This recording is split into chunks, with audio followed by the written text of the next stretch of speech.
Hello and welcome to Kettle and Bones, where we make really delicious, really healthy food. And you can too. Today's episode is one of those really fun ones where we take a food item that is absolutely incongruous with a low-carb way of life. Waffles, are you kidding me? And we bring them back to the menu, tasty as ever, in a healthy, low-carb, keto-friendly incarnation. Today we're making chaffles. Let's get cooking. Chaffles. That's not a word. Except that, okay, it kind of is. It's the seemingly improbable marriage of the words cheese and waffles, because these waffles are not made from wheat flour, they're made mostly from egg and cream cheese, and they also incorporate just a small amount of some of our alternative low-carb flours. We're going to be blending these up to get the very smoothest batter possible. You can use a blender or a food processor or a powerful hand mixer. Today I'll be mixing my batter in the pitcher of my trusty blender. Into the pitcher go 8 whole eggs, 1 whole 8-ounce package of cream cheese. Next we'll be adding our flours. Today I'm using a blend of 3 of my favorite wheat flour alternatives: almond flour, coconut flour, and lupin flour. Yes, you heard me right, lupin flour. Which could be confusing because the lupin is a flowering plant, but the beans of the lupin flower can also be dried and ground into a fine lupin flour. It's a delicious homophone, you see? Lupin flour tends to be much finer than many other wheat alternatives, so it can help us get a really nice, light texture that isn't too coarse and grainy. However, lupin flour in large doses can bring in an unpleasant bitter flavor, so we don't want to overdo it. That's why we're blending it in with our other flours. Check the video description below to learn more about lupin flour and where and how you can get your hands on some.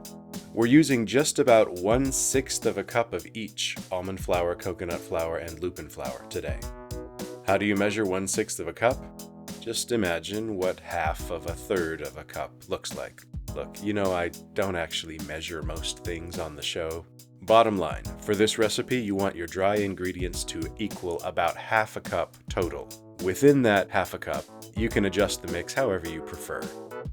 Next, in goes a little erythritol sweetener. I don't know, maybe a teaspoon. And a dash of baking powder. I think maybe also a teaspoon. Now it's time to blend. Again, the smoother we can make this, the better. That means you'll probably have to stop and scrape down the sides of the pitcher at least once or twice as you go to get any bits that may try to escape the blender's whirling blades. When everything is nice and smooth, pour your batter into a nice, friendly mixing bowl. I'm pouring equally into 2 friendly mixing bowls today because what we have right now is a good neutral chaffle batter that can now be flavored in a wide variety of ways depending on how you want to serve it. And today I'm going to show you 2 of my favorite chaffle flavorings. We're going to do one style of batter that accommodates a fruity, sweeter flavor suitable for breakfast, and we're going to do one savory style. Let's set each of these up for success with a pinch or 2 of salt, the flavor enhancer, maybe just a little bit more into the savory bowl. Our breakfast-themed chaffle batter will get a splash of vanilla, a few dashes of cinnamon, and a sprinkle of nutmeg. It smells like breakfast. For the savory batter, it really is dealer's choice. There are so many directions you could go in based on what you want to serve these with. I think for today, I will make a savory chaffle that will go well with most of the meals I like to make, so I've added cumin, smoked paprika, garlic powder, and onion powder. Now we're going to put a little more ch in our chaffles. The ch is for cheese, remember?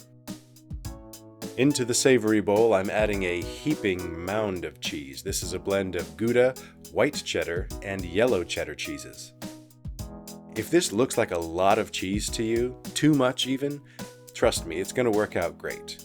You can use a little less if you feel you need to though, but this batter will actually accommodate a surprisingly large quantity of cheese. Last but not least, for our savory bowl, Yep, those are our easy pickled jalapenos, finely chopped. This is going to give us a terrific, zesty cheddar jalapeno chaffle that we can build all kinds of great stuff on. Into our other bowl, we're going to add some nice, neutral flavored mozzarella cheese. Again, you don't actually have to add more cheese to this if you'd prefer not to. This batter will work as is really well. But I like to put in at least a little extra cheese at this point, even in a chaffle that will be sort of sweet and breakfasty, because it helps make it that much more filling, and it helps to give it a nice texture and even some crunch, especially where the pieces of shredded cheese make contact with the cooking surface of the waffle maker. It's similar to what you get around the edge of a pan pizza or a lasagna, for example. That nice, crunchy, cooked mozzarella cheese. We have thoroughly mixed our cheeses and seasonings into both bowls of batter. So now, it's time to make the chaffles. We're going to lightly brush the inside of a preheated waffle iron with softened butter to prevent sticking. And now in goes our first round of batter. I'm starting with our sweeter, breakfast-oriented flavor. I know that in my waffle maker it's going to take about a level spoonful of batter for each quadrant. I'll spread that to the edges to make sure we have full coverage. And this will take just about 5 minutes. 5 minutes have passed. I'm lifting this up carefully. I recommend using a soft implement like a silicone spatula to avoid puncturing your lovely chaffle while it's still soft. Another light coating of butter in the waffle iron, and we're ready to go again. Now we don't have quite enough of this batter left to make a complete sheet of chaffles, but that's actually going to be just fine. These kind of circular partial ones come out with a really nice, whimsically rustic shape to them. Give it a try. Next, let's make some jalapeno cheddar chaffles using the same process.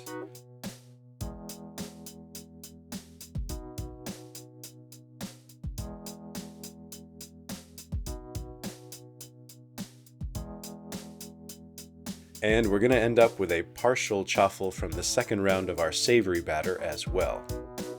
So the amount of batter we made today is yielding about 1 full sheet and then a half sort of partial waffle per bowl, in this waffle maker anyway. If you don't want any circular partial chaffles coming out, then you want to double this recipe, and that would give you 3 full waffle sheets of each of our flavors. That's glorious. If you pinch off a piece of either of these and just pop it in your mouth, you'll be rewarded with a tidal wave of waffly goodness. These are great as is for a quick, filling snack that is also highly portable. And these will toast up brilliantly the next day in the toaster oven. With that in mind, one of my favorite things to do with these, especially with the savory flavors like cheddar jalapeno, is to cut them in sticks that can be served with a meal in place of something like breadsticks or cornbread. Imagine these dunked into a creamy remoulade or ranch sauce, alongside some tasty barbecued meats, or with tartar sauce next to some tender fish or seafood.